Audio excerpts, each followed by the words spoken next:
गोंधळकर महाराज यांचं प्रवचन 24 फेब्रुवारी.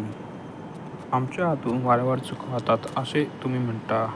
लहान मुलगा चालताना अडखळतो, पडतो किंवा बोलताना बोबडे बोलतो. त्याचे आईबापांना कौतुकच वाटते. त्याचप्रमाणे तुमच्या चुकांचे मला कौतुक वाटते. चुका सावरण्याचा तुमच्या प्रयत्नांचे तसेच कौतुक वाटते. म्हणून त्याबद्दल तुम्ही काहीही मनात आणण्याचे कारण नाही. गुरुने एकदा सांगितले की तुझे मागचे सर्व गेले, पुढे मात्र वाईट वागू नकोस. तर शिष्याने ते श्रद्धेने खरे मानावे. आपल्या हातून होणाऱ्या चुकांचे परिमार्जन नामच करू शकते.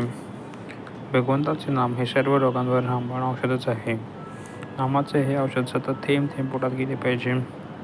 ऑफिसमध्ये सुद्धा ते आपण बरोबर घेऊन जावे. विद्वान, अडाणी, श्रीमंत, गरीब सर्वांना हे औषध सारखेच आहे.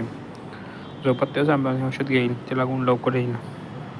एखादा मुलगा मी विहिरीत उडी घेणार म्हणून हट्ट धरून बसला तर बापाने त्याचा हट्ट पुरलाच का त्याला समजून किंवा तोंडात मारून ते बाजूला काढायचे. त्याप्रमाणे तुमचे विषय मागण्याचे हट्ट आहेत. खरा भक्त कधीही दुःखी कष्टी असत नाही. आपल्या समाधानात असतो, मग तो कितीही दरिद्री किंवा व्याधीग्रस्त असला. अमुक एक हवे ते मिळाले नाही म्हणजे सामान्य माणसाला दुःख होते. भक्ताला कसलीही आस नसते, त्याप्रमाणे त्याला दुःख नसते. तो आणि परमात्मा एकरूपच असतात. परमात्म्याची इच्छा हीच त्याची इच्छा असते.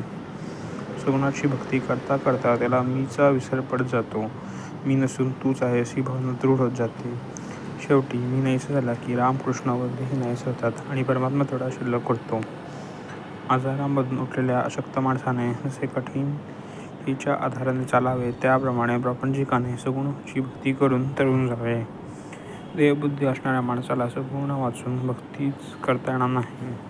भगवंताला आपण सांगावे की भगवंता, तुझी कृपा माझ्यावर असू दे आणि कृपा म्हणजे तुझे स्मरण मला अखंड राहू दे. यातूनच त्याची भक्ती उत्पन्न होईल. भगवंता असून कशातही समाधान नाही. त्याच्याशिवाय जगण्यात आनंद नाही. जो भगवंताचा झाला म्हणजे त्याच्या नामात राहिला त्याला जगण्याचा कंटाळा येणार नाही. परमात्म्याला प्रपंचरूप बनवण्याऐवजी आपण प्रपंचाला परमात्मरूप बनवावे. श्रीराम जय राम जय जय राम.